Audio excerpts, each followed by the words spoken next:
Daily. Taste the Daily. BRS ప్రభుత్వం ఇచ్చిన బతుకమ్మ చీరలు పొలాల్లో కట్టేందుకు ఉపయోగించారని విమర్శించారు మంత్రి అడ్లూరి లక్ష్మణ్.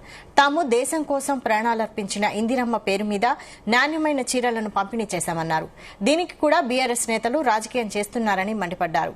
జగిత్యాల జిల్లా ఎండపల్లి మండలం రాజారాంపల్లిలో మంత్రి అడ్లూరి లక్ష్మణ్ ఇందిరా మహిళా శక్తి చీరలను పంపిణీ చేశారు.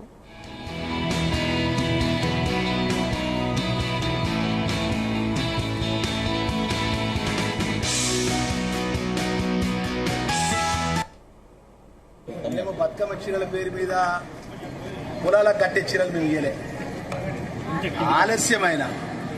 కొంచెం ఆలస్యమైన మేము ఏంటంటే మా ఇందిరమ్మ తల్లి ప్రపంచ దేశాలకు ఒక ఉప్పు మహిళగా, ఒక మహిళా సోదరిమని, ఒక మహిళ ప్రపంచ దేశాలకు ధీటుగా భారతదేశాన్ని పరిపాలించిన భారత ప్రధాని, దేశం కోసం ప్రాణాలు అర్పించినటువంటి మహోన్నతమైనటువంటి నాయకురాలి యొక్క జన్మదినాన ఈ కార్యక్రమాన్ని ప్రారంభించడం జరిగింది. ఇక దాన్ని కూడా రాజకీయంగా మాట్లాడేటువంటి ఈ ప్రధాన ప్రతిపక్ష నాయకులు టీఆర్ఎస్ బీఆర్ఎస్ నాయకులను మాట్లాడే నాయకులకు మరి వాళ్ళ విఘ్నతకు మేము వదిలిపెడతాను. మేము ఏం మాట్లాడాలి?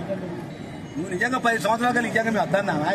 కేసీఆర్ గారు సన్న బియ్యం ఏం కద్దన్నామా? రేషన్ కార్డు ఇయ్యంగా కద్దన్నామా? 200 యూనిట్ ఉచిత కరెంట్ ఇయ్యం కద్దన్నామా? ఇందిరమ్మ ఇల్లు పేరు మీద 5 లక్షల రూపాయలు నేరుగా వాళ్ళ అకౌంట్లో జమ చేసిన ఇందిరమ్మ ఇల్లు ఇయ్యం కద్దన్నామా? ఇలా మహిళా సోదరు వాళ్ళకు, ఇందిరా మహిళా సంఘాలకు ఇలా రేవంత్ అన్న ముఖ్యమంత్రి ఒక అన్న తోడబుట్టిన అన్నగా గొప్పగా చీర ఎంత బ్రహ్మాండంగా ఉన్నదన్నా. మేము అందరం ఒక యూనిఫామ్గా, ఒక కుటుంబ సభ్యులుగా ఒకటే చీర మా మహిళా సంఘాలకు ఇస్తున్నాం. నిజంగా మా అన్నను మర్చిపోమా రేవంత్ అన్న అని చెప్పి 2 చేతుల దండం పెట్టి అన్నను అభినందిస్తుంటే ఉరువలేక మాట్లాడుతున్నటువంటి నాయకులకు రాబోయే రోజుల్లో ప్రజలు బుద్ధి చెప్తారన్న విషయాన్ని తెలియజేస్తారు.